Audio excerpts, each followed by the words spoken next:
अस्सलाम वालेकुम everyone, this is Miya Akbar. Hope so आप सब लोग ठीक होंगे और मेरी वीडियोस आपको पसंद आ रही होंगी। आज ही हम लोग कर रहे हैं CS606 का लेक्चर नंबर 14 ऑनवर्ड 16 तक करेंगे हम लोग। यानी कि इस एक वीडियो में हम लोग 3 लेक्चर्स आपके कवर करेंगे। इन सारे लेक्चर्स में हम पेपर पॉइंट ऑफ व्यू से बात करेंगे, यानी कि वो चीज़ें जो आपके पेपर में आती हैं हम सिंपल उन्हीं डिस्कस कर रहे हैं, बाकियों को हम स्किप कर रहे हैं जो बिल्कुल कभी भी नहीं आई। ये वीडियोस मैं बनाती हूँ, ये आपके काफ़ी ज़्यादा रिसर्च करने के बाद बनाती हूँ, यानी कि आप लोगों के पास 10 ईयर्स पेपर्स देखती हूँ, उनमें जो चीज़ आपकी मेजर से मेजर आ रही होती है या माइनर से माइनर भी आ रही होती है, यानी कि एक दफ़ा आई पूरे 10 साल में, उसे भी हम लोगों ने हाईलाइट किया, उसे भी मैं आपको डिटेल्स बताऊँगी, उसकी इतना आपको क्लियर कर दूँगी कि आप आसानी से पेपर को अटैम्प्ट कर सकते हो। तो चलिए जी अपनी वीडियो करते हैं स्टार्ट। लेक्चर नंबर 14 है LL1 प्रॉपर्टी। तो शुरू में हमें क्या चीज़ बताई जा रही है, शुरू में हमें बताया जा रहा है कि जो प्रिडिक्टिव पार्सर होता है ना, वो लेता है LL के ग्रामर को। यानी कि हम लोग प्रिडिक्टिव पार्सर के बारे में पिछले लेक्चर में काफ़ी डिटेल में डिस्कस कर चुके हैं। तो याद रखिएगा, प्रिडिक्टिव पार्सर जो है वो ओनली एक्सेप्ट करता है जी LL के ग्रामर को। जो दो LL हम यूज़ कर रहे होते हैं ना, वो स्टैंड बाय होते हैं left to right scan of input और लेफ़्ट मोस्ट डेरिवेशन। यानी कि ये जो दो LL हम लोग यूज़ करते हैं, इनका क्या मतलब है।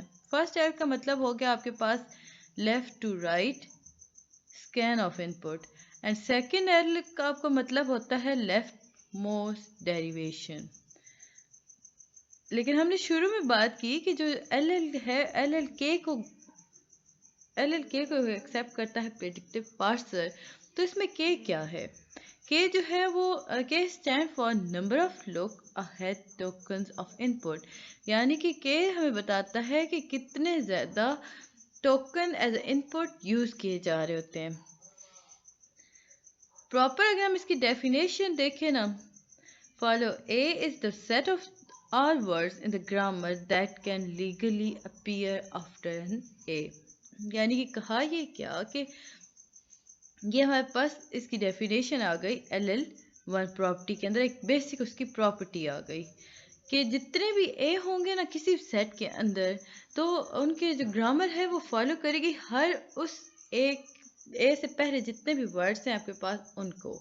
यानी कि वो आपको शो वही चीज़ें कराएगी जो कि उस ए से पहले मौजूद थी। आगे बढ़ते हैं, हमारे पास जो इम्पोर्टेंट चीज़ आती है that is grammar with LL1 property are called predictive grammar. वो ग्रामर जिसके पास LL1 प्रॉपर्टी होगी उसे हम प्रिडिक्टिव ग्रामर कहेंगे। क्यों? क्योंकि देखिए, जब पार्सर जो होता है वो जब प्रिडिक्ट करता है ना करेक्ट एक्सपेंशन को किसी भी पॉइंट के अंदर, तो उसे वो यूज़ करता है, उसे डोनेट करता है कैपिटलाइज LL से, और उसकी जो प्रॉपर्टी होती है वो 1 होती है। यानी कि उसने फर्स्ट एलिमेंट को प्रिडिक्ट किया तो उसे हम LL1 कह दिया। तो इस सारे प्रोसेस को हम प्रिडिक्टिव पार्सर कहते हैं। प्रॉपर अगर वर्डिंग हम इसकी देखें तो हम कहेंगे कि grammar with LL1 property are called predictive grammar because the parser can predict the correct expansion at each point in the parser. A parser that capitalizes on the LL1 property are called predictive parser. अब predictive parser की जो एक kind है ना हमारे पास, that is recursive descent parser. याद रखें, रिकर्सिव डिसेंट पार्सर जो है वो प्रेडिक्टिव पार्सर की एक एग्जांपल है, एक किस्म है। अब डिसेंट क्या है? प्रेडिक्टिव पार्सर तो हमने देख लिया, उसकी सारी डेफिनेशंस देख ली, उसकी हम लोगों ने वैल्यूज़ देख ली, हम लोगों ने उनकी पूरी टाइप्स देख ली। अब इस टाइप के अंदर ना एक टर्म आया, यूज़ हुआ डिसेंट। अब डिसेंट क्या है? देखिए, इसका मतलब होता है कि आप किसी भी पास ट्री को जब बिल्ड कर रहे होते हो ना, तो उसकी जो डायरेक्शंस होती हैं ना आप शो कर रहे होते हो, उन डायरेक्शंस को हम डिसेंस कहते हैं। फॉर एग्जांपल अगर मैं बहुत इसे सिंपल करूँ तो ये आपके पास आपने एक ट्री किया, बिल्ड किया आपने पास ट्री, हमने उसके लेफ़्ट और राइट दिए। अब ये सर्कल मेरे कुछ बड़े कुछ छोटा बन रहा है, बट हम लोग सिंपल समझाने के लिए कर रहे हैं। तो ये आपने एरो दे दी, ठीक है। अब ये जो एरो यूज़ हो रहे हैं ना, दैट इज़ कॉल्ड डिसेंट। इनका पर्पज़ यही होता है कि आपको लोकेशन बता रहे होते हैं कि 1 से हमने 2 की तरफ मूव करना है या 1 से हमने 3 की तरफ मूव करना है। ये सारा काम ये कर रहे होते हैं। एक रूटीन फार्मूला है, तो आपके फार्मूले पेपर में इतने लेंथी फार्मूले नहीं आते। याद रखिएगा, पेपर में बहुत माइनर से फार्मूले आ रहे होते हैं। यानी कि आपने अगर कोडिंग भी समझनी है ना, तो बेसिक समझ लें, आसानी से आप कर लोगे। उसके बाद लेंथी कोडिंग नहीं आती। अगर लेंथी कोडिंग आ गई है तो उसमें आपको सिंपल एरर ढूंढने होते हैं। तो एरर आपके ज़्यादातर ब्रैकेट्स में आ रहे होते हैं, सेमीकोलंस में आ रहे होते हैं। इनपुट आउटपुट में आपके इतने एरर्स नहीं आ रहे होते। सो आपको सिंपल दिमाग लगाना होता है। ये सारी चीज़ को हम कर देते हैं स्किप, क्योंकि ये आपके पेपर में नहीं आती। जैसे कि मैंने शुरू में बताया था कि हम पेपर रिलेटेड बात करेंगे। तो लेक्चर नंबर 14 हो गया हमारा कंप्लीट। अब जल्दी से बढ़ते हैं लेक्चर नंबर 15 की तरफ। लेक्चर नंबर 15 को शुरू करने से पहले काइंडली मेरे चैनल को लाइक सब्सक्राइब ज़रूर कर दें। वीडियो पसंद आती है तो कमेंट भी कर दीजिएगा और बेल आइकन को भी लाजमी प्रेस कीजिएगा ताकि आने वाली वीडियोस की नोटिफिकेशन आपको आसानी से मिल सकें। अगेन आपके पास एक बहुत लेंथी कोडिंग चल रही है। आपकी लेंथी कोडिंग कभी पेपर्स में नहीं आती। अगर कोई कहता है ना कोडिंग आ रही है, कोडिंग आती है, जिनकी CS है, कंप्लीट CS है, उनकी कोडिंग आती है, बट कोडिंग हमेशा कम आती है, यानी कि शॉर्ट जिनकी वैल्यू होती है। इतनी लेंथी कोडिंग नहीं आती। लेसन नंबर 15 में हमारे पास कुछ भी नहीं था, तो हम जल्दी से लेसन नंबर 16 की तरफ चलते हैं। शुरुआत ही में हमें दोबारा से, क्योंकि ये सारे आपके प्रैक्टिकल लेसन्स हैं, तो प्रैक्टिकल लेसन्स में आपके तरह पेपर में नहीं आ रहे होते। ओके, अब यहाँ पे जब हम पहुँचे तो हमारे पास एक बहुत ज़्यादा इम्पोर्टेंट आ गया क्वेश्चन। आपको कहा यह जाता है कि जी आपने ट्री को बिल्ड करना है, AST ट्री है आपके पास, और आपको एक इक्वेशन दी गई। आपसे कहा गया कि 2 + 4 × 6, आपने इसका एक टेबल बनाना है। तो हम लोग जब पार्स ट्री बनाते हैं तो हमें उसके अकॉर्डिंग चलना होता है। माइनस प्लस के साइन का हम चेक करते हैं। जो चीज़ भी हमारे पास आ रही होती है ना शुरुआत के नंबर के बाद, यानी कि अगर मैं आपसे कहूँ कि यहाँ पे था 2 और प्लस, पहला सिंबल आपके पास प्लस आया ना, एक बहुत ट्रिकी से, मतलब एक आसान सा ट्रिक है कि आप आराम से बना सकते हो। अव्वल तो आप पहले सर्कल्स बना लो। सर्कल MS पेंट पे बन जाते हैं, वर्ड पे भी बन जाते हैं। तो मैं सजेस्ट करूँगी आप वर्ड पे बनाओ, काफ़ी आसान हो जाता है। अदरवाइज़ पेंट पे बना लो, कुछ भी नहीं होता। आप सबसे पहले काउंट कर लें कि चीज़ें कितनी हैं। 2, एक था हमारे पास, 2 और 3 और 4 और 5 चीज़ें थी। आपने 5 सर्कल्स बना लिए। शुरुआत में आप क्या करोगे, अब वो 5 सर्कल्स को ज्वाइन कैसे करना है वो मैं आगे चल के आपको बताती हूँ। सबसे पहले आपने सिंबल उठाया, प्लस था, आपने उसे रूट ट्री में कर दिया। फिर उसके बाद आपके पास सेकंड था सिंबल मल्टीप्लिकेशन का। आपने मल्टीप्लिकेशन को अगेन उससे जोड़ दिया प्लस के साथ। अब देखते हैं जी हमारे पास प्लस के साथ क्या चीज़ जोड़ रही है, 2, तो हम डायरेक्ट 2 बना देंगे, उसका सब चाइल्ड बनाएंगे। और मल्टीप्लिकेशन, अब मल्टीप्लिकेशन का जो साइन है ना, इसके साथ देखिए 2 हुआ हमारे पास न्यूमेरिक वर्ड्स आ रहे हैं, तो इन दोनों को हमने अटैच करना है। तो लाजिम बात है, हम लोग जब सब चाइल्ड बनाएंगे तो मल्टीप्लिकेशन के साथ बनाएंगे।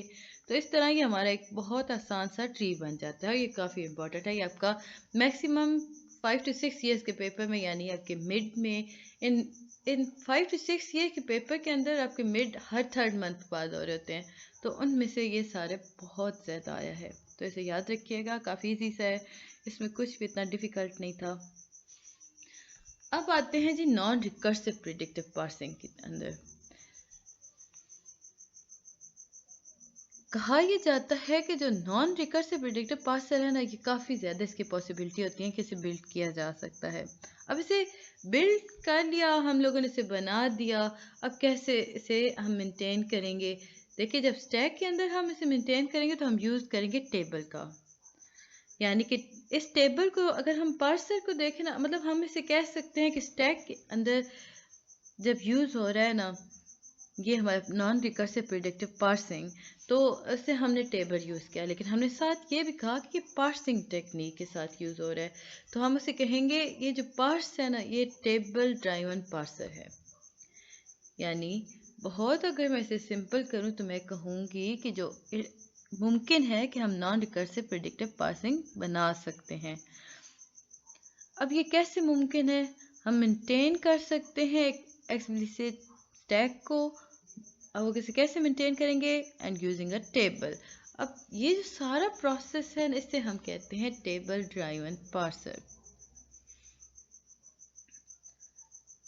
मुझे उम्मीद है कि आपको ये बात क्लियर हो चुकी होगी। जो चीज़ नहीं समझ आती मुझसे पूछ लीजिएगा। बाकी हम लोग पेपर पॉइंट ऑफ व्यू से बात कर रहे हैं तो इसमें इतना कुछ भी नहीं होता। जो मतलब पूरा लेक्चर आपके लिए वो होता है कि आप अगर कोडिंग रन करना चाहो ना तो आप आसानी से रन कर सकते हो, अदरवाइज इतने ज़्यादा वो यूज़ नहीं हो रहा होता। जो लोग नए आए हैं मेरे चैनल पर, काइंडली मेरे चैनल को सब्सक्राइब कर दें। वीडियो पसंद आती है तो कमेंट करें। लेसन नंबर 16 हो गया हमारा कंप्लीट। अब हम फर्दर मूव करते हैं लेसन नंबर 17 की तरफ। LN1 टेबल कंस्ट्रक्शन है। इसमें हम लोग टेबल क्रिएट कर रहे होते हैं। तो शुरुआत में जैसे मैंने पिछले लेक्चर्स में बताया था आपको कि LN1 के अंदर जब हम यूज़ कर रहे होते हैं ना टेबल, तो हम कैसे बनाते हैं। सबसे पहले हम करते हैं top down parsing, expand a parse tree from the star symbol to leave.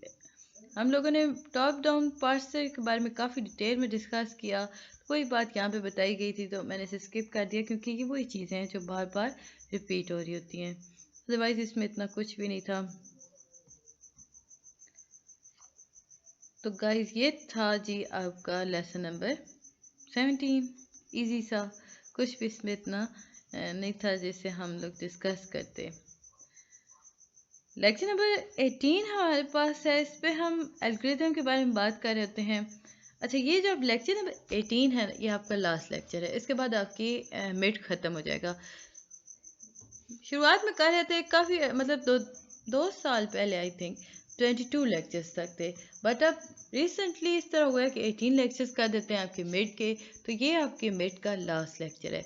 तो इस तरह ये वीडियो मेरी इस मिड टर्म की ये लास्ट वीडियो है। अगर आप लोग चाहते हैं कि मैं किसी और सब्जेक्ट का लेक्चर्स आपको दूं तो मुझे काइंडली कमेंट में बता दीजिएगा कि और कौन से सब्जेक्ट हैं जिसके आप चाहते हो कि मैं बनाऊं उसकी वीडियोस।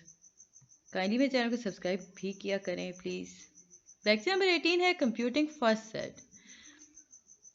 हम लोग जब सेट्स के बारे में बात कर रहे हैं तो उसमें पेपर में अगर आपको मैं कहूँ तो सेट बहुत कम, माइनर आए ही नहीं। पिछले 10 साल के पेपर में आपके एक बार भी सेट्स नहीं आए। So sets are not so important, हम इन्हें भी स्किप कर देते हैं।